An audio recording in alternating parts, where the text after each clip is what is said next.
विक्रांत और आर्यन मिलकर कुशाल का सामना करने में लगे हुए थे। वे दोनों अपनी अल्टीमेट बैटल फॉर्म की मदद से कुशाल का सामना कर रहे थे। कुशाल भी कम नहीं था। उसे पता था कि उसके सामने वाले योद्धा कोई भी मामूली योद्धा नहीं है बल्कि दिग्गज योद्धा है। वह आर्यन की तरफ देखता है और कहता है, तो तुम दोनों कीड़ों को ये लगता है कि तुम दोनों मिलकर मुझे हरा सकते हो। अगर तुम्हें ऐसा लगता है तो तुम कुछ ज्यादा ही घमंडी हो और आज मैं तुम दोनों का घमंड तोड़ने वाला हूँ। इतना कहने के बाद वह सीधा अपनी बैटल फॉर्म की पहली शील को हटा देता है। कुशाल के शरीर पर मौजूद लाल रंग के कवच के ऊपर से एक काले रंग की पट्टी टूट जाती है और उसके शरीर से निकलने वाली ऊर्जा और भी गहरे लाल रंग की हो जाती है।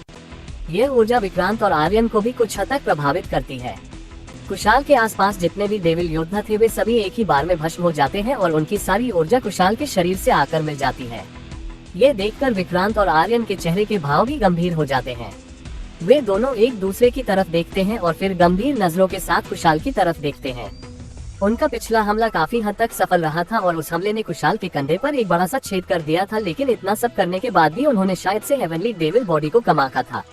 वह बड़ा सा छेद आंखों से देखी जा सकने वाली गति से सही हो जाता है और ऐसा हो जाता है मानो वहाँ पर कभी भी कोई जख्म था ही नहीं। इस वजह से वे दोनों और भी ज्यादा परेशान हो जाते हैं। अभी तक तो सामने वाले योद्धा के पास से किसी भी तरह की कोई कमजोरी का आभास नहीं हुआ है। वे दोनों बस एक ऐसी दिशा में मेहनत करते हुए नजर आ रहे थे जिसमें उन्हें कोई भी परिणाम नहीं दिख रहा था। इस वक्त उनके कानों में एक चीख प्रवेश करती है और सभी उस दिशा में देखते हैं। वे पाते हैं कि एक शासक स्तर का डेविल जोर से चीख रहा है और अपने हाथ पैर पटक रहा है। ऐसा इसलिए क्योंकि उसे वीर ने अपने भाले में घुसाकर सीधा बिजली के सामने कर दिया था। जल्दी ही वह राख में बदल जाता है। इसके साथ ही कुशाल की सेना, जो कि उसने 15 दिनों की मेहनत के बाद एक चीकी थी, का 1/4 हिस्सा पूरी तरह से तबाह हो गया था। ये देखकर कुशाल का मन, जिसमें पहले से गुस्सा भरा हुआ था, और भी कड़वा हो जाता है और वह गुस्से में कहता है, अब बस बहुत हुआ, तुम लोगों को मजा चखाना ही होगा। वह इतना कहता है और सीधे अपनी हेवनली डेविल बॉडी से 3 शील्ड्स को हटा देता है। उसके ऐसा करते ही उसके सर के पीछे एक तरह का काला धुआं उभरता है। ये धुआं लाल रंग का नहीं था बल्कि पूरी तरह से काले रंग का था। जल्दी ही इस धुआं का आकार एक नाइट वॉरियर जैसा हो जाता है और उसके ऊपर लाल रंग के कवच और हथियार प्रकट हो जाते हैं। कुशाल का शरीर कुछ ही पलों में पूरी तरह से इस छाया से जाकर मिल जाता है और इस छाया की आंखें, जो कि पहले खाली लग रही थी, गहरी लाल रंग से जल उठती हैं। वह अब किसी मौत के दूत से कम नहीं लग रहा था। जब विक्रांत ये देखता है तो वह भी अपनी सारी ऊर्जा का इस्तेमाल करता है और उसके शरीर के पीछे एक तरह का सूर्य निकल आता है। यह उसके योद्धा कवच के साथ मिल जाता है और उसकी छाती पर एक सूर्य जैसा निशान बन जाता है। उसके ऐसा करते ही एक एक ऊर्जा की तरंग चारों ओर फैलती है, जो कि कुशाल के कवच के प्रभाव को रोकने का संघर्ष करने लगती है, लेकिन वह भी सफल नहीं हो पा रही थी। आर्यन ये देखता है तो वह भी बिना किसी भी देरी के अपने ड्रैगन रूप में आ जाता है। उसके सर के पीछे एक भूरे रंग का चमकीला गोला प्रकट होता है और आसपास का गुरुत्वाकर्षण अचानक से बहुत ही बढ़ जाता है। इसका प्रभाव कुशाल और विक्रांत पर भी पड़ता है, लेकिन कुशाल पर इस चीज का प्रभाव ज्यादा पड़ता है। आसमान में 2 योद्धा एक डेविल के ऊपर अपनी सारी ताकत को आजमाते हुए नजर आ रहे थे। स्क्रीन से बाहर राजवंशों में दर्शक भी इस दृश्य को देखकर मन ही मन प्रार्थना कर रहे थे। उन्हें पता था कि स्क्रीन पर जो है वे इंसानियत का भविष्य है। अगर उन्हें कुछ हो जाता है तो फिर उनके राजवंशों में अव्यवस्था का दौर आने में कुछ ही साल लगेंगे। और फिर वे अपने योद्धाओं का सम्मान भी करते थे। मैदान में वीर, जो कि स्वर्गीय परीक्षा से गुजर रहा था, अभी तक काफी सारे सैनिकों को राख में बदल चुका था। वह आसमान की तरफ देखता है तो महसूस करता है कि स्वर्गीय परीक्षा सच में बहुत ही ज्यादा भड़क चुकी है। इसलिए अब वह ज्यादा समय व्यर्थ न गवाते हुए अपनी सारी ऊर्जा को एक्टिवेट कर उस स्वर्गीय परीक्षा का सामना करने में लग जाता है। वह अपने भाले और स्पीयर हॉर्न को एक्टिवेट करते हुए बिजली के धागों पर हमला कर देता है। वह केवल उन्हीं धागों को रोकता है जो कि उसकी तरफ आ रहे थे, बाकियों से उसे कोई भी मतलब नहीं था। जैसे ही वह बिजली के धागे से टकराता है, उसके हाथ में तेज झंझनाहट होती है और वह 2 कदम पीछे हट जाता है। उसे पिछले 15 मिनट हो गए थे इस स्वर्गीय परीक्षा को बुलाए हुए और अब तक स्वर्गीय परीक्षा भी बुरी तरह गुस्सा हो गई थी। अब तक स्वर्गीय परीक्षा से आ रहे बिजली के धागों में जरा सी भी विनम्रता नहीं बची थी और अब केवल विध्वंसक ऊर्जा ही भरी हुई थी। वीर पहली ही बार में यह महसूस कर लेता है और फिर बिना किसी भी लापरवाही के स्काई फ्लैम को बाहर निकालता हुआ अपनी विंग्स को फैला लेता है। ये उसके कवच की तरह भी थी। वह इसके बाद उन आकाशीय धागों का सामना करने में लग जाता है। करीब 5 मिनट बाद उसकी हालत खराब हो गई थी। भले ही उसकी महायोद्धा काया उसके शरीर को साथ ही सही कर रही थी, लेकिन फिर भी उसका शरीर काफी ज्यादा क्षतिग्रस्त हो गया था। लेकिन इसका एक दूसरा बिंदु भी था। इन बिजली के धागों के टकराव की वजह से उसका शरीर मजबूत भी हो रहा था और अभी तक महायोद्धा काया अपने इस स्तर के पीक पर पहुंच गई थी। अगर अब उसे अगले स्तर को हासिल करना है तो केवल जरूरी संसाधनों को एकत्रित करना था। इसकी शरीर पर बहुत से नियमों के तंत्र भी उभरने लगे थे और उसका पूरा शरीर इन चोटों के ठीक होने के साथ ही परिवर्तित हो रहा था। वह अपनी सांसों को सही क्रम में ला ही रहा था, तभी वह महसूस करता है कि एक और बिजली का धागा उस पर हमला करने वाला है। इस बार वह बिना किसी भी देरी के सीधे अपनी मार्शल सॉल्ट को समन करता है और आसमान में तुरंत एक सुनहरे और काले रंग का साया प्रकट होता है।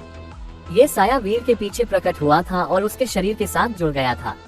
इसके प्रकट होते ही चारों ओर एक दबाव का माहौल फैल जाता है और आसपास के डेविल्स की गति धीमी हो जाती है। आसमान में किंग स्तर के योद्धा किंग स्तर के डेविल्स को मार रहे थे तो एम्पर स्तर के योद्धा एम्पर स्तर के डेविल्स को मार रहे थे। वहीं पर शासक स्तर के योद्धा जो कि एकेडमी के बुलावे पर यहाँ पर आए थे और सेना के सैनिक थे, शासक और देव स्तर के योद्धाओं को संभाल रहे थे। वीर के आसपास इंसानी योद्धा एक भी नहीं था। सभी के सभी डेविल वीर के आसपास उसके डोमेन की वजह से उलझे हुए थे और किसी न किसी तरह से उस पर हमला करने की कोशिश कर रहे थे, लेकिन उनमें से किसी का हमला भी वीर को नहीं छू पा रहा था। वे वहां से भाग भी नहीं पा रहे थे। बहरहाल वीर जब अपनी मार्शल सॉल्ट के साथ मर्ज हो जाता है तो वह अपने शरीर में तरह की ताकत को महसूस करता है जो कि सभी को ऐसे देख रही हो मानो कि उसके सामने सभी के सभी चींटी की भांति हो। दूर कुशाल जो कि विक्रांत और आर्यन के साथ उलझा हुआ था भी यह महसूस करता है और उसे अपनी हेवनली डेविल बॉडी से एक तरह की हरकत महसूस होती है मानो कि वह बहुत ही गुस्सा हो गई हो। यह महसूस कर वह उस दिशा में देखता है तो पाता है कि वीर भी अपनी एक बैटल फॉर्म में आ गया है। वह अपनी हेवनली डेविल बॉडी से गुस्से के साथ साथ हल्का सा डर भी महसूस कर पा रहा था जो कि वीर की योद्धा काया को देखने के बाद प्राकृतिक रूप से उसके मन में उभर आया हो। वह पहले से ही अपने सामने वाले योद्धाओं से नहीं जीत पा रहा था और जब वह ये नई चीज महसूस करता है तो वह और भी गुस्सा हो जाता है। वह गुस्से में चिल्लाता है और कहता है, तुम सब के सब मरना डिजर्व करते हो। वह इतना कहता है और अपनी तलवार को जोर से घुमाता है। उसके ऐसा करते ही एक लाल रंग का स्लैश अटैक उसकी तलवार से निकलता है और सीधा विक्रांत और आर्यन की ओर बढ़ जाता है। विक्रांत और आर्यन इस हमले को बिल्कुल भी हल्के में नहीं लेते हैं और तुरंत अपनी ऊर्जा से एक परत बना लेते हैं। वह हमला इस परत से टकराता है और उन्हें कुछ कदम पीछे हटा देता है। इसका उन पर ज्यादा असर नहीं होता है, लेकिन अब तक उनकी ऊर्जा में खपत बहुत हो गई थी और सामने वाला योद्धा बाकी के डेविल्स के मरने की वजह से वापस से पहले जैसी हालत में पहुंच जाता था। अगर ऐसा नहीं होता तो उनमें से कोई अकेला ही उन्हें हरा देता, लेकिन सामने वाले की रिकवरी ताकत बहुत ही खतरनाक थी और यही एक ऐसी चीज है जिस वजह से यह हेवनली डेविल बॉडी इतनी खतरनाक है। वे दोनों फिर से आगे बढ़ते हैं और कुशाल पर हमला करने की कोशिश करते हैं, लेकिन इस बार कुशाल कुछ ज्यादा ही गुस्से में था, इसलिए उसकी गति और ताकत काफी ज्यादा बढ़ गई थी। वह अपनी तलवार को लहराता है और उसके पीछे के बल से वे दोनों धक्का खाते हैं और तेजी से समुद्र में जाकर गिर जाते हैं। समुद्र में 2 धमाके होते हैं और पानी के फुब्बारे ऊपर उठते हैं। कुशाल यहीं पर नहीं रुकता है। वह उनके नीचे गिर जाने के बाद अपनी तलवार को लहराता है और पीछे से कई सारे हमले कर देता है।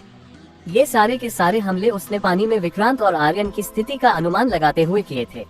वह गुस्से में लगातार 15 से 16 बार हमला कर देता है। उसे खुद भी नहीं पता था कि वह क्या कर रहा है। जब वह होश में आता है तो वह महसूस करता है कि इस हेवनली डेविल बॉडी ने उसके शरीर पर काबू करने की कोशिश की है। वह यह महसूस कर बहुत ही घबरा जाता है। वह तुरंत अपनी हेवनली डेविल बॉडी को डीएक्टिवेट करने की सोचता है, लेकिन तभी वह देखता है कि वीर तेजी से उसके सारे सिपाहियों को खत्म करता हुआ जा रहा है। भले ही ये सिपाही उसके लिए कोई भी मतलब ना रखते हो, लेकिन फिर भी उसके आगे की योजना पर फर्क तो पड़ रहा था और इसी वक्त वह अपने मास्टर के साथ संबंध को टूटता हुआ महसूस करता है। यह महसूस कर वह और भी ज्यादा गुस्सा हो जाता है और वह अंत में अपना आपा खो देता है। जल्दी ही उसके शरीर से एक लाल रंग की रोशनी निकलती है जो कि आसमान को भेदती हुई एक बवंडर बना लेती है। उसके शरीर में बहुत ही परिवर्तन होता है और उसके शरीर पर लाल रंग के कांटे उगाते हैं। ये सारे कांटे छोटे और महीन थे, लेकिन उसकी त्वचा बहुत ही खुरदुरी हो गई थी। उसके सर पर 2 सिंग आ जाते हैं और उसकी आंखों की पुतली पूरी तरह से लाल हो जाती है। उसके हाथ के पंजे बन जाते हैं और वह पूरी तरह से एक डेविल में बदल जाता है।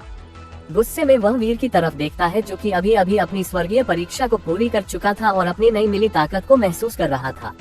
वीर अपने शरीर में दौड़ती हुई ताकत को महसूस कर ही रहा था कि वह अपने पीछे से एक जानलेवा खतरा महसूस करता है। तुरंत अपनी गतिज तकनीक को एक्टिवेट कर वह अपनी जगह से गायब हो जाता है। उसके गायब होते ही वहाँ पर एक बड़ी सी तलवार गिरती है और आकाश तक में चीरा उत्पन्न कर देती है। तुम्हारी हिम्मत कैसे हुई मेरी सारी बनी बनाई योजना पर पानी फेरने की? मैं तुम्हें छोड़ूंगा नहीं। एक रूखी सी आवाज आती है जो कि कुशाल के गले से ही निकली थी।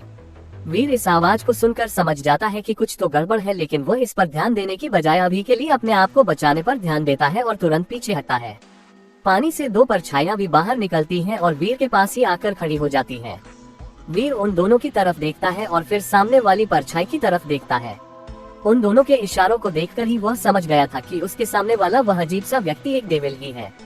वे तीनों अभी सोच ही रहे थे कि क्या करें, लेकिन तभी कुशाल की आवाज एक बार फिर से आती है। तुम लोगों ने बहुत ही नाक में दम मचा कर रखी है ना।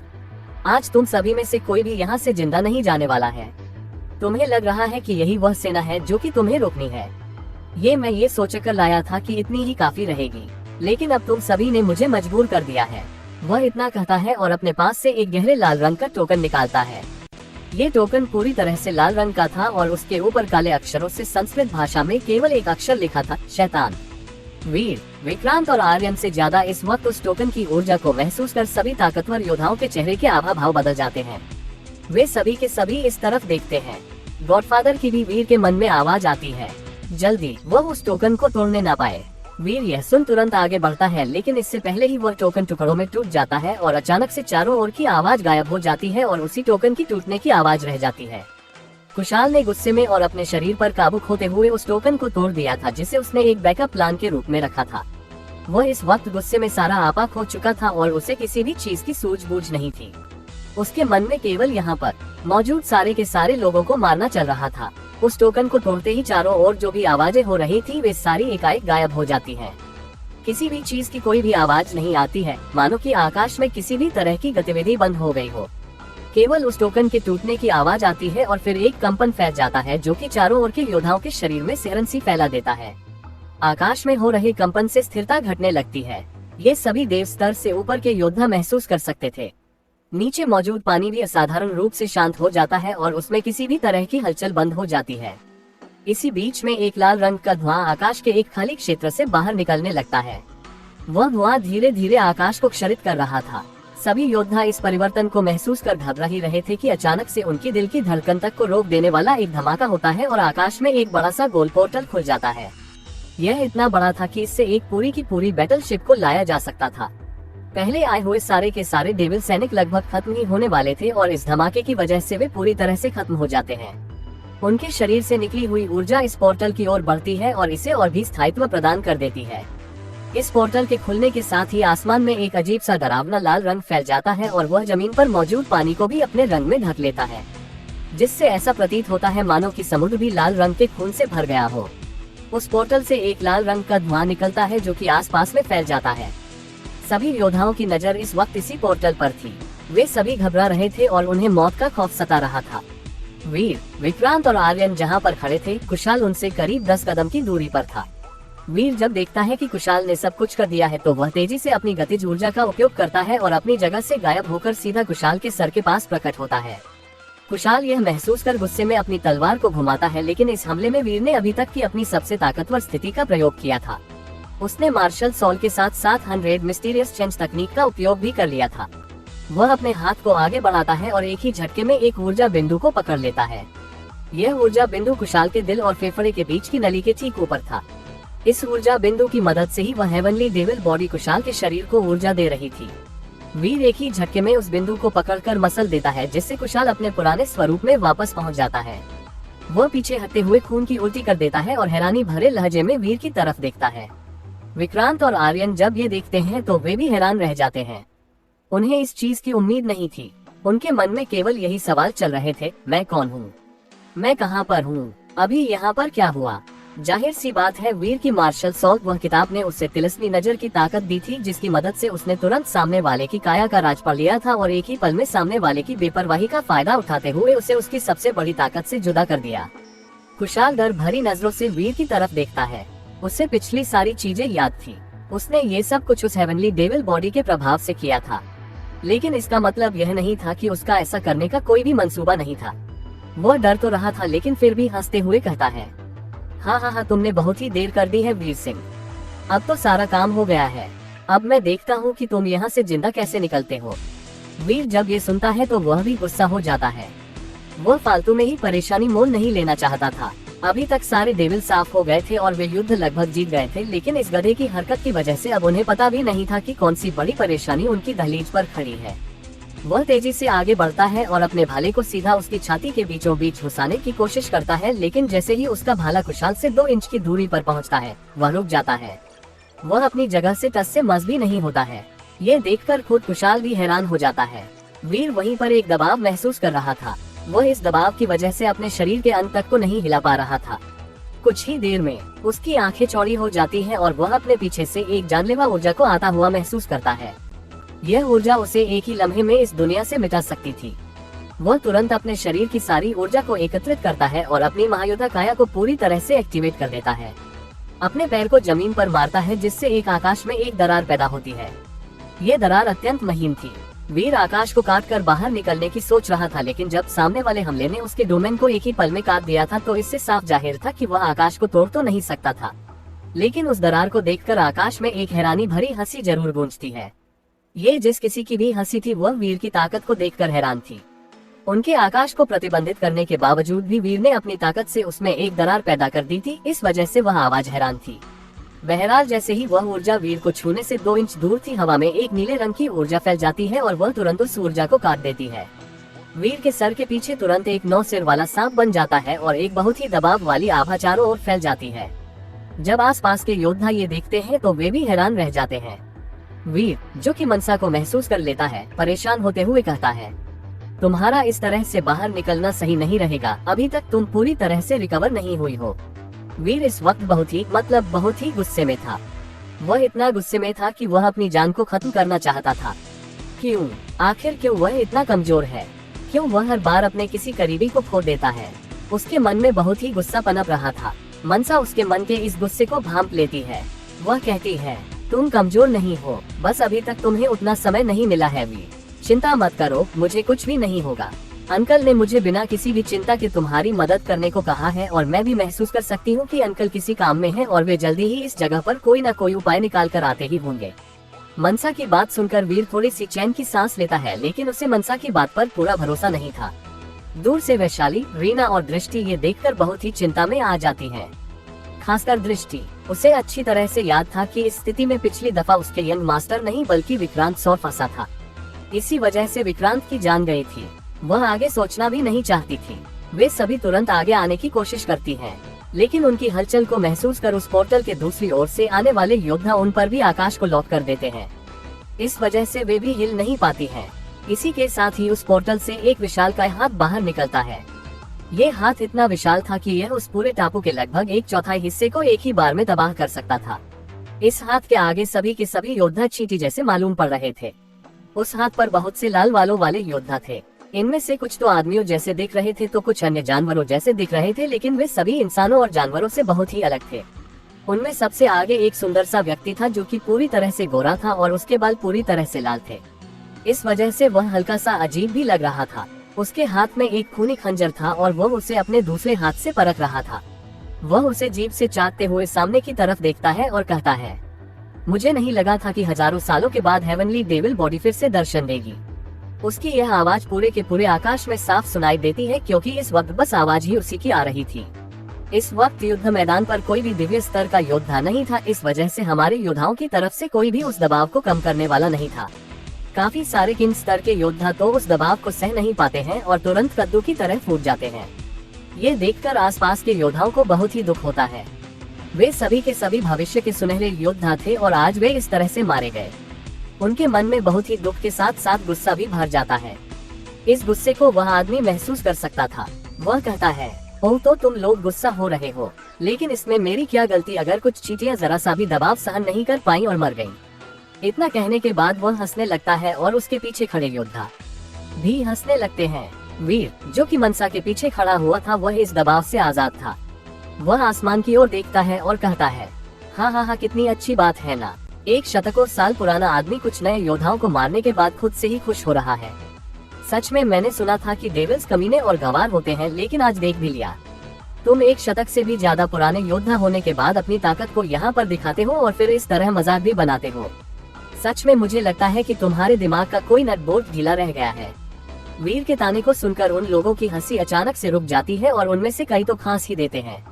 वह सबसे आगे वाला योद्धा वीर की तरफ गुस्से भरी नजरों से देखता है और कहता है, ये पटर पटर करने वाला कीड़ा कौन है? वीर यह सुनता है तो ताने भरी मुस्कान देता है और कहता है, वही जो कि इस वक्त इस भौंकते हुए कुत्ते को जवाब दे रहा है। वीर के ताने को सुनकर वह योद्धा बुरी तरह भड़क जाता है। वह गुस्से में वीर को घूरता है और अचानक से दबाव बढ़ा देता है। लेकिन इससे पहले कि वह दबाव सभी पर गिर पाता, आसमान में एक धमाका होता है और उससे एक योद्धा बाहर आता है। ये योद्धा बहुत ही जवान दिख रहा था और उसके माथे पर एक निशान भी बना हुआ था। उसके आने के साथ ही सामने वाले योद्धा का सारा दबाव निष्क्रिय हो जाता है। ये योद्धा और कोई नहीं बल्कि वही पुतला था जो कि सौर राजवंश और सन एकेडमी दोनों के मिलने से बना था। जब वह सबसे आगे वाला योद्धा उस नौजवान को देखता है तो वह दंग रह जाता है।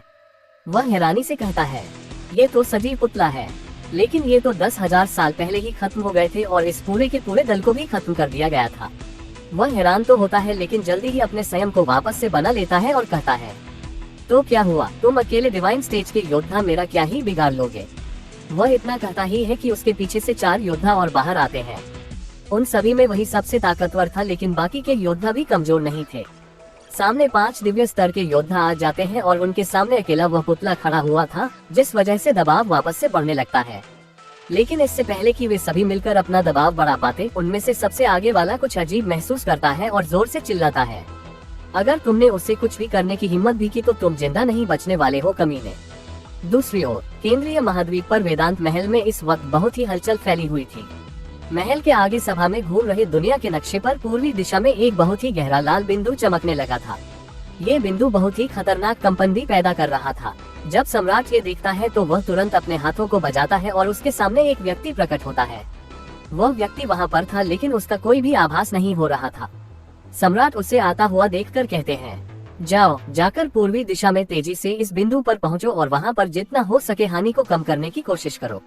इसके साथ ही अब से तुम उत्तर पूर्वी क्षेत्र को संभालोगे। वह सामने वाला योद्धा अपना आदेश सुनकर अपना सर झुकाता है और अपनी जगह से गायब हो जाता है।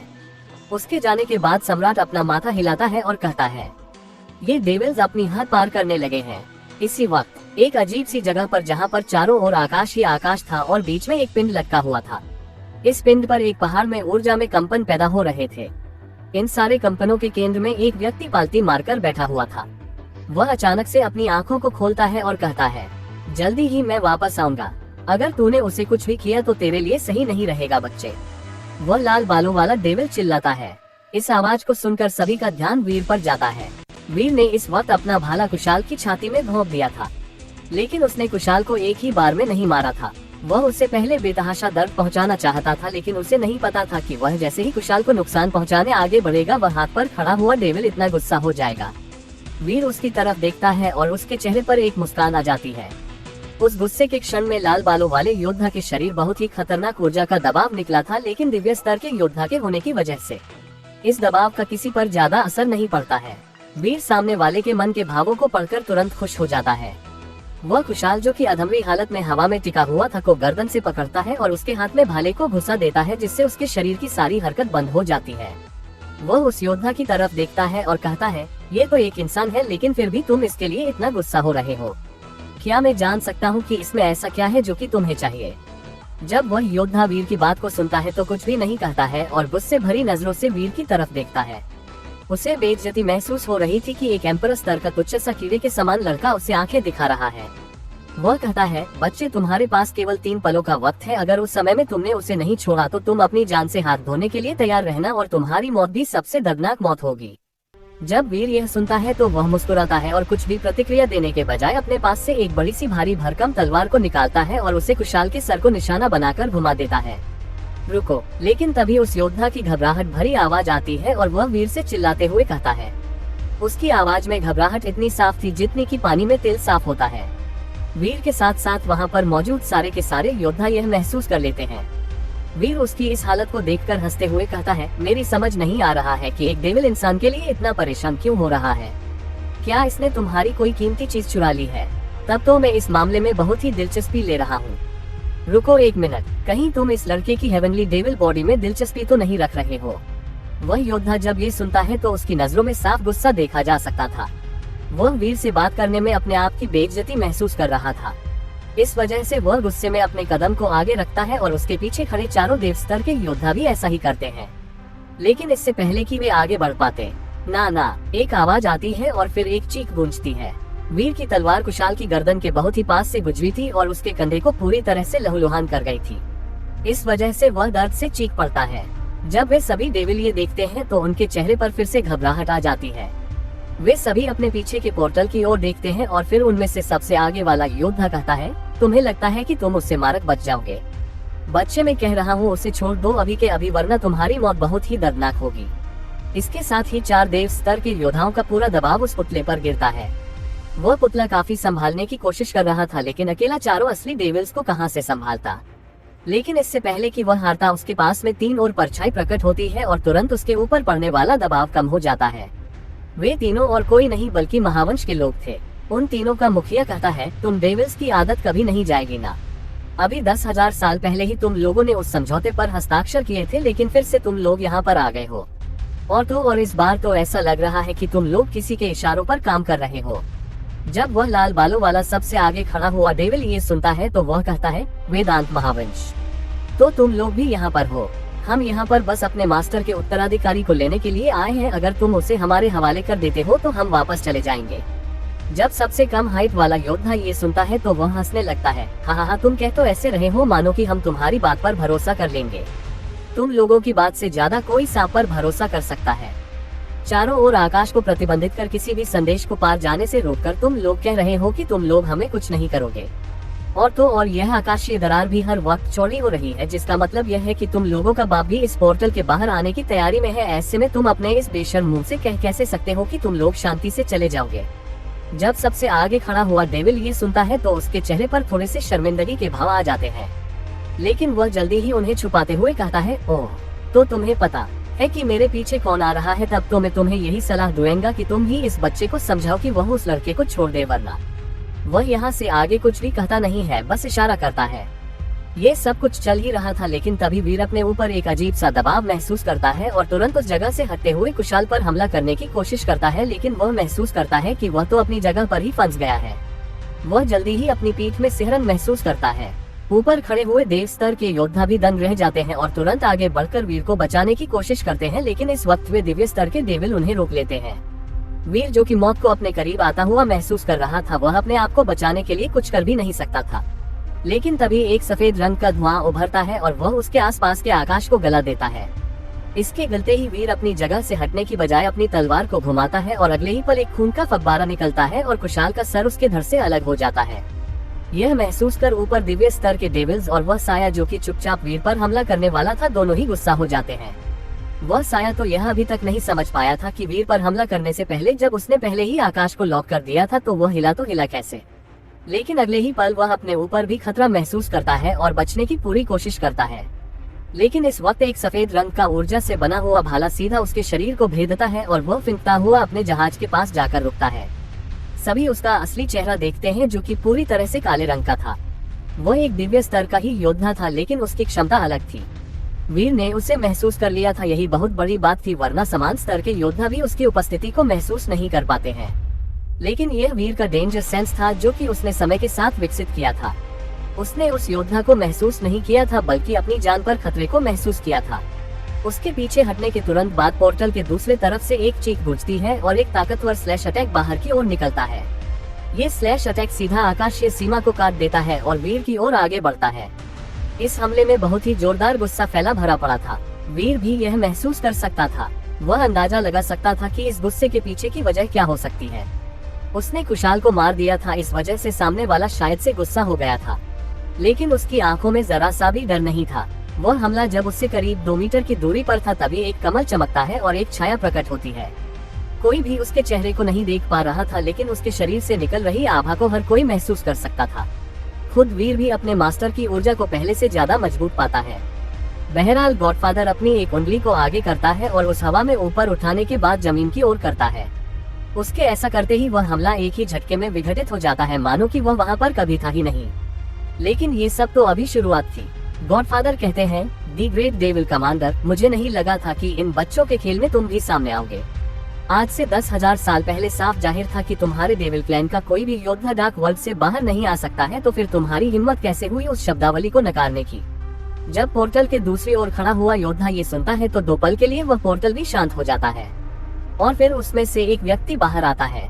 ये व्यक्ति हाइट में काफी ऊंचा था। उसकी ऊंचाई लगभग में 7 फुट 8 इंच जितनी होगी और उसकी पीठ पर एक भारी भरकम तलवार थी। उसके बाल पूरी तरह से लाल रंग के थे और उसकी पीठ पर 2 चमगादड़ जैसे पंख थे। वह बाहर आने के साथ ही अपना हाथ लहराता है और कुशाल का सर और धड़ दोनों ही हवा में लहराते हुए उसके पास पहुंच जाते हैं। अभी तक कुशाल की जीवन ऊर्जा खत्म नहीं हुई थी, इसका मतलब ये था कि वह अभी भी जिंदा हो सकता है। ऊपर से उसकी ग्रेट डेविल बॉडी की वजह से उसकी रिकवरी प्रोसेस इस काम को और भी आसान बना रही थी। जैसे ही वह कुशाल के सर को उसके धड़ से जोड़ता है, कुशाल की सांसें फिर से शुरू हो जाती हैं। ये देखकर वही योद्धा भी राहत की सांस लेता है। वह वापस से वीर की ओर देखता है और गुस्से में घूरता है। वह कहता है, हम डेविल भले ही कितने भी पापी हो, लेकिन हम ये दिखाते हैं, लेकिन तुम इंसान, तुमसे कमीना कोई भी नहीं होता है। तुम्हारा दुनिया के सामने अलग चेहरा होता है और पीठ पीछे अलग चेहरा होता है। मैं यहाँ पर मौजूद हर एक योद्धा को आज खत्म करने वाला हूँ। भाड़ में गया वह दस्तावेज। गॉडफादर जब ये सुनते हैं तो वे हैरान नहीं होते हैं। वे सामने वाली की बातों से समझ जाते हैं कि ये जरूर किसी न किसी तरीके से उसके भाई की योजना का शिकार है। वह अपना माथा हिलाता है और कहता है, सच में तुम लोगों को किसी के बहकावे में नहीं आना चाहिए था, लेकिन अब जब तुम लोग यहाँ पर आ ही गए हो तो इस जगह से जिंदा वापस जाने के बारे में सोचना भी मत। गॉडफादर इतना कहने के साथ ही अपने हाथ को लहराता है और एक बहुत ही चमकीली रोशनी एक तीर की तरह तेजी से आगे बढ़ती है। ये रोशनी तेजी से उस डेविल योद्धा के माथे पर जाकर लगती है और अगले ही पल वह डेविल अपने घुटनों पर आ जाता है। वह खून की उल्टी कर देता है और हैरान होकर गॉडफादर की तरफ देखता है। गॉडफादर दूसरी ओर कुछ महसूस करते हैं और थोड़े से हैरान भी हो जाते हैं। वे उस पोर्टल के पीछे से कुछ महसूस कर पा रहे थे। इस चीज को महसूस कर उनके चेहरे के भाव गंभीर हो जाते हैं। इस वक्त डेविल्स जिस पोर्टल से आए थे वह हल्का सा जगमगाता है और उसके आसपास बहुत से पोर्टल खुल जाते हैं। उन सभी से बहुत ही संख्या में डेविल्स बाहर आते हैं। वे काले रंग के नहीं बल्कि लाल रंग के थे। इसका मतलब ये डेविल्स के किसी समुदाय की शाही सेना थी, न कि कोई निम्न प्रजाति की सेना। यह महसूस कर वहाँ पर जितने भी इंसानी और इस दुनिया के योद्धा मौजूद थे हैरान हो जाते हैं। साथ ही उनके मन में घबराहट भी आ जाती है। वे सभी के सभी बुरी तरह से घबरा जाते हैं और उनके चेहरे का रंग उड़ जाता है। उनका चेहरा पूरी तरह से पीला पड़ जाता है और अब उन्हें भी मौत नजर आने लगी थी। लेकिन जो डर जाए वही योद्धा। मौत के बारे में एक मजेदार चीज है, अगर किसी को पता है कि उसकी मौत कुछ ही पलों में आने वाली है और वह किसी भी तरह से बच नहीं सकता, तो वह मौत के भी मजे लेने लगता है। ऐसा एक योद्धा के बारे में खासकर सत्य है। वे सभी अभी घबराहट में थे ही कि एक आवाज पूरे आकाश में गूंजती है। इस आवाज के आने से पहले ही गॉडफादर अपनी जगह से गायब होते हैं और तुरंत अंगूठी में घुस जाते हैं। वे इस तरह से गायब होते हैं मानो कि वे वहाँ पर कभी से थे ही नहीं। हो तो तुम डेविल्स इस तरह से स्पिरिट वर्ल्ड को हथियाना चाहते हो, लेकिन अब तुम भूल ही जाओ, तुम्हारे साथ अब बहुत ही बुरा होने वाला है। बुरा मतलब बहुत ही बुरा। इतना कहने के बाद तुरंत आकाश जो कि जम गया था फट पड़ता है और एक गहरे लाल रंग का स्लैश अटैक सामने आता है। ये हमला सीधा उन नावों की तरफ जाता है जो कि अभी अभी पोर्टल से बाहर निकली थी। इस हमले को देखकर ऐसा लग रहा था मानो कि यह किसी बहुत ही विशालकाय व्यक्ति द्वारा किया गया था। लेकिन इससे पहले कि वह हमला उन नावों को छू पाता, आसमान में एक और स्लैश अटैक प्रकट होता है जो कि उस हमले से जाकर टकरा जाता है और एक धमाका होता है जो कि दोनों हमलों को ही निरस्त कर देता है। इस धमाके को देखना सभी छोटे स्तर के योद्धाओं के लिए दुनिया को खत्म होते हुए देखने जैसा था। तो क्या होने वाला था आगे? आसमान में जब दोनों विशालकाय स्लैश अटैक आपस में टकराते हैं तो एक जोरदार धमाका होता है। ये धमाका इतना खतरनाक था कि किंग स्तर के योद्धाओं के लिए तो ये दुनिया खत्म होने जैसा था। वे सभी तो अपने कानों को पकड़ लेते हैं। बहरहाल बहुत से देव स्तर के योद्धा की रक्षा की वजह से वहाँ पर कोई भी बड़ी हरकत नहीं होती है। जब वे दोनों हमले निरस्त हो जाते हैं तो अचानक से सारा आकाश फिर से ढीला हो जाता है और सभी सामान्य हो जाते हैं। ऐसा होते ही सभी कमजोर योद्धा पीछे हो जाते हैं और ताकतवर योद्धाओं के पीछे कतार में लग जाते हैं। इस वक्त बहुत से पोर्टल खुलते हैं जिनमें से बहुत से जहाज बाहर आते हैं। वे जहाज कई जगहों से यहाँ पर आ रहे थे। उनमें से आधे जहाज यहीं के राजवंशों में से थे और करीब 3 जहाज सिंह परिवार के थे। इसके साथ ही आकाश में एक जोरदार धमाके के साथ एक पोर्टल खुलता है और उसमें से एक अधेड़ उम्र का व्यक्ति बाहर आता है। ये व्यक्ति किसी सामान्य व्यक्ति जैसा ही लग रहा था और किसी भी नजरिए में किसी ताकतवर योद्धा की आभा नहीं एहसास करा रहा था। वह वहाँ पर खड़ा हुआ ऐसा लग रहा था मानो कि प्रकृति के साथ मिल गया हो। जब वीर इस व्यक्ति को देखता है तो उसके चेहरे पर एक चमक आ जाती है। वह एक मुस्कान के साथ कहता है, दादाजी। आसमान में मौजूद वह बूढ़ा आदमी वीर की ओर देखता है और अपना सर हिलाता है और फिर वह उस पर से अपना ध्यान हटा लेता है। वहीं पर जो सिंह परिवार के जहाज निकले थे वे बहुत ही प्राचीन संरचना के थे, लेकिन उनमें बहुत ही मजबूत हथियार लगे हुए थे और उनकी मजबूती के क्या ही कहने। उन पर बैठा हुआ व्यक्ति जो कि एक आंख पर चश्मा पहने हुए था और मध्यम आयु का था, खुशी के साथ वीर की तरफ देखते हुए कहता है, वीर यहाँ पर चाचा के पास आओ। जब वीर यह सुनता है तो उसका ध्यान उस तरफ जाता है। आप में देखते हैं कितनों की याददाश्त तेज है। इस चाचा का नाम बताओ। ये मशीनों का बहुत ही शौक रखता है और मैंने इसे पहले भी दिखाया है। वीर उस तरफ देखता है और उसके चेहरे पर एक मुस्कान आ जाती है। वह अपने साथियों को इशारा करता है और वे सभी उसके पीछे जहाज की ओर बढ़ जाते हैं। वह डेविल जिसने गॉडफादर को गुस्सा दिलाया था और जो खुद वीर से बहुत ज्यादा गुस्सा था, ये देखता है और उसे रोकना चाहता था, लेकिन तभी वह वीर के चाचा की नजरों को खुद पर महसूस करता है। उन नजरों को पाकर वह सच में बुरी तरह से कांप जाता है।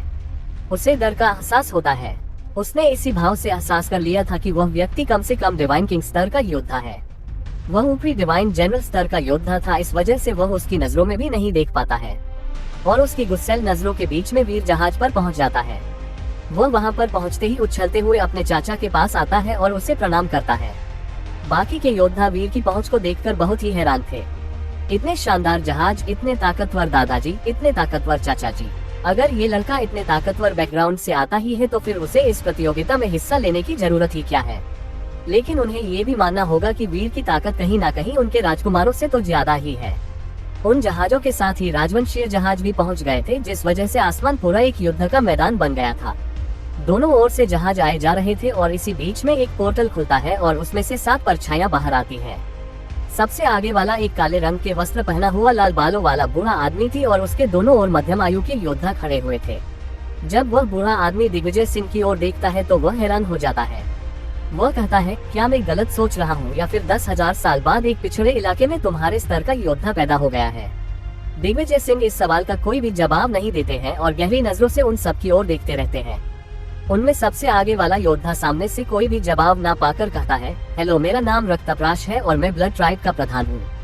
इस इलाके को इस वक्त काबू में करने के लिए मुझे आदेश मिला है और मैं इस जगह पर पूरी तरह से नियंत्रण करने के लिए आया हूँ। इसके साथ ही आज और अभी से वह दस्तावेज हमारे डाक वर्ल्ड की ओर से खारिज किया जा रहा है। जब दिग्विजय सिंह ये सुनता है तो वह हंसने लगता है। उसकी हंसी को देखकर तो रक्तप्राश के चेहरे के भाव भी बदल जाते हैं। वह समझ ही नहीं पा रहा था कि उसने ऐसा क्या किया है जो कि सामने वाला इतना मुस्कुरा रहा है। दिग्विजय सिंह काफी देर तक हंसते रहने के बाद कहते हैं, तुम्हें लगता है कि तुम कोई तोप हो? तुमने बोला और यह जगह तुम्हारी। आज जब तक तुम लोगों के पिछवाड़े पर शेक नहीं होगा तब तक तुम लोग यहाँ से नहीं निकलोगे। इतना कहने के तुरंत बाद वह अपनी जगह से गायब होता है और सीधा उस रक्तप्राश नाम के योद्धा के चेहरे के आगे प्रकट होता है।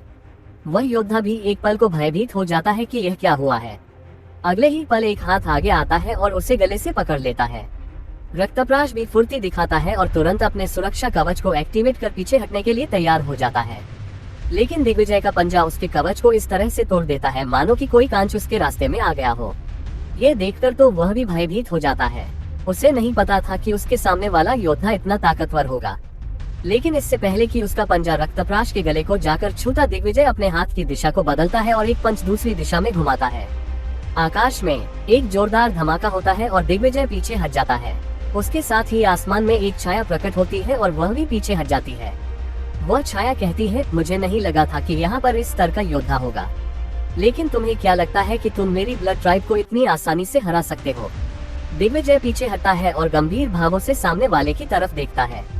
दरअसल उसके सामने वाले दोनों ही योद्धा समान स्तर पर थे, यानी कि डिवाइन एम्परर स्तर पर। लेकिन पहला वाला पहले सितारे का डिवाइन एम्परर, जिसे डेविल्स के संदर्भ में डेविल एम्परर कहा जाता है, था, तो दूसरा वाला योद्धा 3 सितारा डेविल एम्परर था।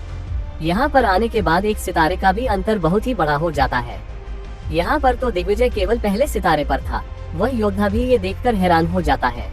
वह एक 3 सितारा डेविल एम्परर था, लेकिन फिर भी एक सितारे डिवाइन एम्परर स्तर के योद्धा की वजह से वह इतना पीछे हट गया। ये सोचकर ही उसका दिमाग खराब हो रहा था। अब तक ये युद्ध बहुत ही ऊपरी स्तर तक पहुंच गया था और किसी को भी समझ नहीं आ रहा था कि यह आगे कहां पर जाने वाला है। अभी आने वाला डेविल अपने सामने देखता है और ये बात तो समझ जाता है कि यहाँ पर अगर लड़ाई होती है तो वह उनके फायदे में तो बिल्कुल भी नहीं होगा। वह आसपास नजर घुमाता है और उसकी नजर तुरंत युवाओं पर जाती है जो कि यहाँ पर प्रतियोगिता में लड़ रहे थे। वह कहता है, दिग्विजय, तुम्हारा सिंह परिवार काफी ताकतवर है और अभी हमारी ब्लड ट्राइब उससे पंगा नहीं ले सकती है। इसलिए इस मामले को शांति से बैठकर समझते हैं। हम यहाँ पर इस जगह पर काबू करने के लिए आए हैं और हम बिना लड़े नहीं जा सकते हैं, लेकिन अगर हम लड़ते हैं तो दोनों ही पक्षों को नुकसान होगा।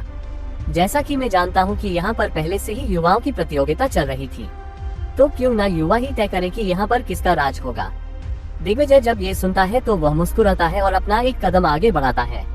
अगले ही पल वह उस योद्धा के सामने प्रकट होता है और अपना हाथ घुमाता है। उसका हाथ इतनी तेजी से घूमता है कि सामने वाले को प्रतिक्रिया देने तक का समय नहीं मिला था। जल्दी ही चट की आवाज आती है और उस योद्धा के गाल पर एक पंजे का निशान छप जाता है। वह जब सही से सोचने की क्षमता में आता है तो अभी जो हुआ उसे सोचकर वह बहुत ही गुस्सा हो जाता है। वह गुस्से में दिग्विजय पर हमला करने के लिए आगे बढ़ता है, लेकिन दिग्विजय तुरंत पीछे हट जाता है और कहता है, अब हम बात कर सकते हैं। ये सुनकर वह डेविल अपना संतुलन ही खोने वाला था। वह अपने दांतों को भींचता है और दिग्विजय की तरफ देखता है। वह गुस्से में कांप रहा था, लेकिन वह क्या ही कर सकता था।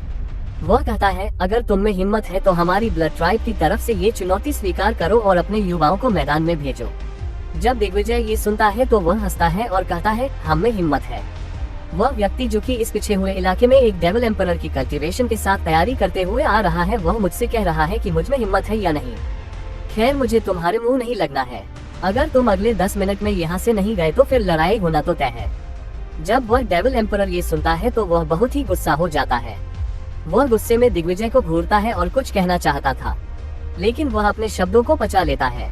उसे उसके सुपीरियर्स ने बताया था कि दिग्विजय सिंह ने एक बार अकेले ही एक बाहरी दुनिया के जीव को हरा दिया था, और भले ही अभी वह जख्मी है लेकिन फिर भी उसकी ताकत को कम नहीं आंका जा सकता है।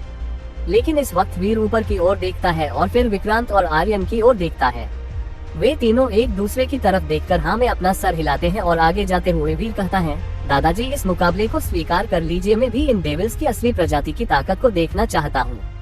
जब दिग्विजय ये सुनता है तो वह पीछे मुड़कर वीर की ओर देखता है। वीर इस वक्त पहले से बहुत ही बड़ा लग रहा था और वह एम्पर स्तर पर भी पहुंच गया था। केवल 3 साल में कुछ नहीं से एम्पर स्तर का योद्धा। ये गति सच में रोंगटे खड़े कर देने वाली थी। वह चिंता से वीर की ओर देखता है और कुछ कहना चाहता था, लेकिन वीर कहता है, दादाजी आप चिंता मत कीजिए, और वैसे भी मुझे ताकतवर तो बनना ही है। ये सुनकर दिग्विजय हमें अपना सर हिलाता है और कहता है, ठीक है तो फिर तुम निश्चिंत होकर लड़ सकते हो। सुनो, वे हमें तुम्हारी चुनौती स्वीकार है और दोनों ही ओर से 3 योद्धा लड़ने के लिए आगे आएंगे। इन 3 में से 2 मुकाबले जीतने वाला विजेता होगा, लेकिन तुम्हें बदले में कुछ खास चीज दांव पर लगानी होगी, वरना तुम इस मुकाबले के बारे में भूल सकते हो। जब वह योद्धा ये सुनता है तो वह भी गुस्सा हो जाता है। एक तो उसकी इतनी बेइज्जती हो चुकी और ऊपर से अब उसे कुछ दांव पर लगाना भी होगा। वह कहता है, अगर तुम जीते तो हम यहाँ से चले। लेकिन उसे तुरंत काटते हुए दिग्विजय कहता है, तुम्हें लगता है कि तुम जीत गए तो फिर यहाँ पर रुक पाओगे? कोई धन की शर्त लगानी है तो लगाओ, वरना भाड़ में जाओ। वह डेविल एम्परर इस बार इतनी जोर से अपने दांत भींचता है कि उसके दांतों से आवाज आने लगती है। आसपास के सभी योद्धा जो कि राजवंशों से आए हुए थे इस दृश्य को देखकर हैरान हो जाते हैं।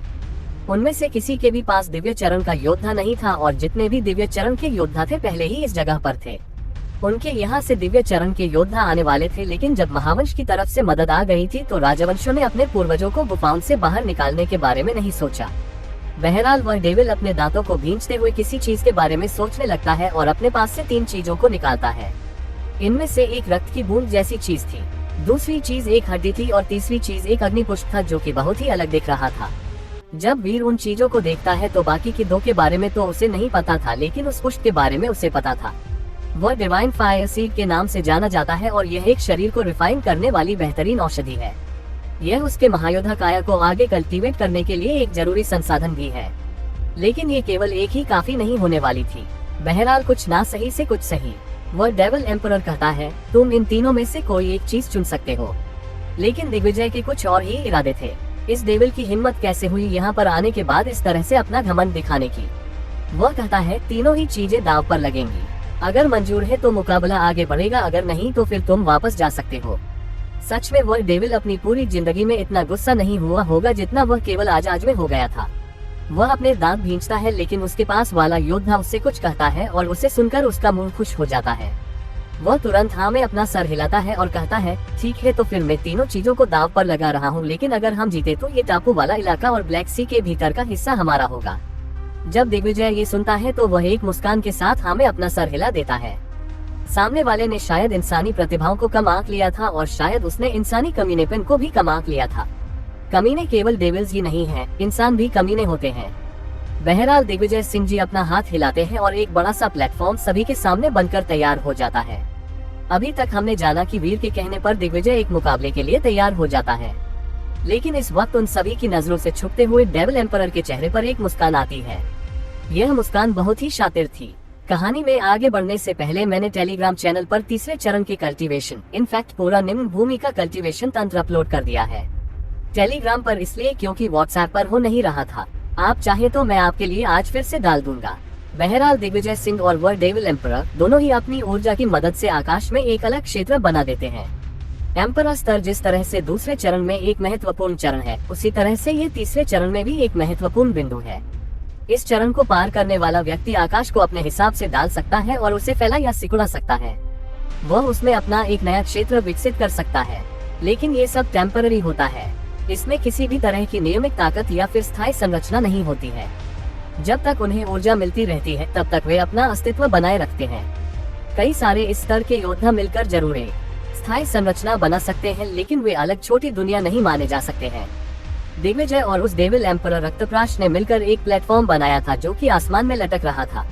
इसी पर मुकाबला होने वाला था। दिग्विजय मुकाबला शुरू होने से पहले ही कहता है, मैं सब कुछ बर्दाश्त कर सकता हूँ, लेकिन अगर मुझे पता चला कि तुम में से किसी ने भी कोई हरकत की है तो फिर तुम सभी में कोई भी जिंदा नहीं जा पाएगा, चाहे मुझे कोई भी कीमत क्यों न चुकानी पड़े। यहीं पर दूर खड़े एक जहाज पर सभी राजवंशों के राजा एकत्रित थे। सौर राजवंश का राजा कहता है, मुझे नहीं लगा था कि यह सिंह परिवार केंद्रीय महाद्वीप वाला सिंह परिवार होगा, लेकिन अगर ऐसी बात है तो फिर ये लोग यहाँ पर आए ही क्यों थे। लेकिन ये बात उस वक्त होने वाली उस घटना को तो परिभाषित कर सकती है। सौर राजवंश के महाराज की बात सुनकर बाकी के महाराज भी हमें अपना सिर हिलाते हैं। इस वक्त हरे कपड़े पहना हुआ एक बूढ़ा व्यक्ति सामने आता है और कहता है, बाकी सब तो ठीक है, लेकिन मुझे पता नहीं, ऐसा लग रहा है कि ये डेविल समय गंवाने की कोशिश कर रहा है और उसका इस इलाके को छोड़ने का कोई भी इरादा नहीं है। वह हरिवर्णी राजवंश का एक पूर्वज था जो कि डिवाइन सोल्जर स्तर के पीक पर पहुंच चुका था और अगले स्तर पर ब्रेकथ्रू के लिए ध्यान में था। उस वक्त उसे उसके वंशजों ने बुलावा भेजा था। वह अपने सामने का दृश्य देखकर थोड़ा सा परेशान हो जाता है और कहे बिना नहीं रह पाता है। बाकी के राजवंशों से भी एक एक पूर्वज यहाँ पर आया था। बाकी के सभी इस वक्त अपने ब्रेकथ्रू के बहुत ही अहम बिंदु पर थे। अगर वे सफल हो जाते हैं तो वे डिवाइन जनरल स्तर के योद्धा बन जाएंगे और उनका राजवंश स्तर 3 से स्तर 2 का राजवंश बन जाएगा। एक स्तर 3 के साम्राज्य को स्तर 2 का साम्राज्य होने के लिए उनके पास एक डिवाइन जनरल स्तर का योद्धा होना चाहिए। वहीं पर एक साम्राज्य को राजवंश होने के लिए उसके अधीन 7 साम्राज्य और एक महाराज स्तर का योद्धा होना चाहिए। साथ ही एक दिव्य स्तर का योद्धा एक रक्षक के रूप में होना चाहिए। सौर राजवंश शुरुआत में एक स्तर 1 का राजवंश था। इसी चीज से साबित होता है कि सौर राजवंश की ताकत क्या रही होगी। आज भी सौर राजवंश की असली ताकत एक स्तर 2 के राजवंश से ज्यादा है। वहीं पर उनका पूर्वज डिवाइन किंग स्तर पर ब्रेकथ्रू की तैयारी कर रहा है, जो कि उन्हें वापस से स्तर 1 का राजवंश बनाने में मदद करेगा। अगर यह ब्रेकथ्रू असफल होता है तो भी उन्हें घबराने की जरूरत नहीं है, क्योंकि उनकी नींव कमजोर नहीं है। उनकी नींव कई हजारों सालों पुरानी है और उनके पास केवल एक ही ऐसा पूर्वज नहीं है जो कि डिवाइन जनरल स्तर के पीक पर हो। बहरहाल हिरवनी राजवंश के पूर्वज की बात सुनने के बाद सौर राजवंश का पूर्वज भी बाहर आता है और वह भी चिंता व्यक्त करता है। वे सभी अपनी जगह से गायब होते हैं और दिग्विजय सिंह के पास प्रकट होते हैं। वे उसे ग्रीट करते हैं और उसे सारी चिंता बताते हैं। दिग्विजय सिंह उनकी चिंता को सुनकर अपना सिर हिलाता है और उन्हें निश्चिंत रहने का आश्वासन दे देता है। उसे भी शुरुआत से पता था कि केवल एक 3 सितारा डेविल एम्परर के सहारे इस जगह पर आने की हिम्मत सामने वाले डार्क वर्ल्ड के जीव नहीं दिखा सकते हैं। इस वजह से वह भी उन्हें समय देकर उनकी योजना को जानना चाहता था। सारा बैकअप प्लान पहले से ही तैयार था। दिग्विजय सिंह का आश्वासन पाकर ही सभी के सभी पूर्वज शांत होते हैं और अपनी चिंता को शांत कर पाते हैं। दिग्विजय सिंह वहीं पर उस प्लेटफॉर्म को बनाने में मदद करने के बाद कहता है, अब तुम अपने योद्धाओं को आगे भेज सकते हो। मुझे तुम डेविल्स पर कतई भरोसा नहीं है। मैं खुद उनकी जांच करना चाहूंगा। ये सुनकर सामने वाला डेविल मुस्कुराता है और कहता है, तुम्हारी यंगर जनरेशन इतनी भी खास नहीं है कि हमें चिंता करने की जरूरत हो। रेड, ब्लू और एक्स को आगे भेजो। उसके इतना कहते ही 3 योद्धा सभी के सामने आते हैं। उनमें से एक पूरी तरह से लाल था, दूसरा पूरी तरह से नीला था, वहीं पर तीसरा पूरी तरह से पीला था। उन तीनों को देखकर साफ कहा जा सकता था कि वे तीनों ही मिश्रित प्रजाति के योद्धा थे। वे तीनों जब सामने आते हैं तो उनके शरीर से अनजाने में या फिर जानबूझकर ही सही, लेकिन एक तरह का दबाव निकलता है जो कि आसपास के जवान योद्धाओं को हल्का सा भय का आभास कराता है। विक्रांत, आर्यन और वीर को भी यह महसूस होता है, लेकिन वे इसे महसूस कर बस मुस्कुराते हैं। ये केवल एक मामूली सी ट्रिक थी जिसकी मदद से किसी के हृदय के हार्मोन को तेज कर दिया जाता और उसे हल्का सा डर का आभास होता। इस तरह की ट्रिक को उन्होंने खूब अपनाया है। वे तीनों भिन्न भरी नजर से सामने वालों की इस ट्रिक को नजरअंदाज करते हैं और अपनी जगह पर एक मुस्कान के साथ कमर सीधी कर खड़े रहते हैं। जब गॉडफादर अंगूठी से पहली बार बाहर आए थे तो उन्होंने आने से पहले ही उन चिड़ियों को निष्क्रिय कर दिया था।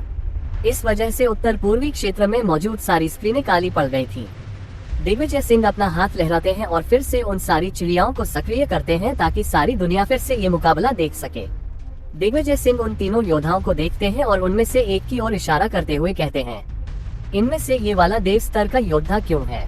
दिग्विजय सिंह की बात सुनकर रक्तप्राश कहता है, ये एक्स है और इन तीनों में सबसे छोटा है। अगर तुम लोग इसे हटाने की बात कर रहे हो तो फिर यंगर जनरेशन का मुकाबला कैसा? दिग्विजय सिंह ये सुनकर खुद हैरान हो जाते हैं। उनके सामने वाला वह योद्धा सच में केवल 20 साल का था, लेकिन वह देव स्तर पर था। वह आगे इस बात को कैसे निरस्त करे ये सोच ही रहा था कि वीर उनके पास आता है और कहता है, दादाजी चिंता मत कीजिए। वीर यह कहता है और दादाजी को निश्चिंत रहने का इशारा कर देता है। दिग्विजय सिंह भी आगे कुछ नहीं कहते हैं और हाँ में अपना सिर हिला देते हैं। जल्दी ही मुकाबले की शुरुआत होती है। इंसानों की तरफ से विक्रांत सबसे पहले मुकाबले में कदम रखता है। उसका मुकाबला रेड से होने वाला था, जो कि पूरी तरह से लाल रंग का योद्धा था और इस योद्धा के सर पर एक काले रंग का एक्स का निशान बना हुआ था। उसका मुंह नहीं था और यह किसी डेविल बम जैसा दिख रहा था। दिग्विजय सिंह को भी सबसे पहले यही शक था। वह तो उनकी यादाश्त में एक प्रजाति जो कि रेड प्रजाति के नाम से जानी जाती है ध्यान आ गई। विक्रांत मैदान पर आता है और रेड के सामने आकर खड़ा हो जाता है। वह मैदान पर अपने हाथ पीछे कर खड़ा हो जाता है और सामने वाले के आने का इंतजार करने लगता है। रेड उसे कुछ देर तक घूरता है और फिर मैदान में कदम रखता है। दोनों एक दूसरे को कुछ देर तक घूरते हैं। रेड के शरीर से आवाज आती है। उसका मुंह नहीं था, लेकिन वह पता नहीं कहां से बोल रहा था, पर बोलता है, मैं तुम्हें चेता रहा हूं कि अगर अपनी जान की सलामती चाहते हो तो हार मान लो। हम डेविल्स के सामने तुम इंसान और यहाँ के जानवर दोनों ही कीड़े मकोड़ों की तरह हो। अगर तुम हार मान लेते हो तो तुम्हारी बेइज्जती और स्वास्थ्य दोनों ही बचा रहेगा। विक्रांत हमेशा की तरह इस बात का कोई भी जवाब नहीं देता है। जहाज पर महाराज सौर बहुत ही चिंता में दिख रहे थे।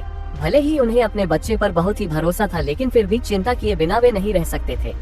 आखिर स्टेज पर उनका बेटा था और भले ही दिग्विजय जैसा महान योद्धा यहाँ पर खड़ा हुआ है, लेकिन अगर कोई भी चूक हुई तो सामने वाले डेविल उसके बेटे की जान भी ले सकते हैं।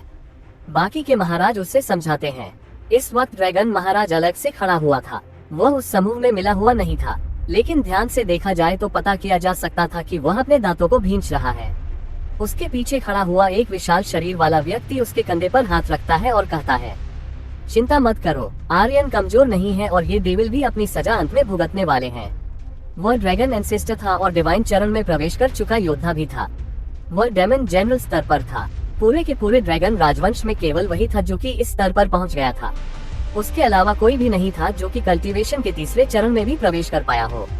यहाँ पर मैं एक और बात बता देता हूँ। डिवाइन ड्रैगन पैलेस के योद्धा जैसे ही डेविल्स की खबर मिलती है, वैसे ही अपने जहाज पर सवार होकर गायब हो गए थे और उन्होंने लड़ने से इस्तीफा दे दिया था। इसलिए यहाँ पर आगे कहीं भी विक्रम का उल्लेख नहीं आने वाला है। जानवरों की उम्र इंसानों की तुलना में ज्यादा होती है और उनकी शारीरिक क्षमता के आगे डेविल्स भी कुछ नहीं होते हैं। इसलिए उन्हें डेविल्स के सामने लड़ने में ज्यादा परेशानी नहीं होती है। और ऊपर से आर्यन उनके पूरे के पूरे राजवंश की उम्मीद था, इस वजह से सीधे उनके पूर्वज ही यहाँ पर आ गए थे।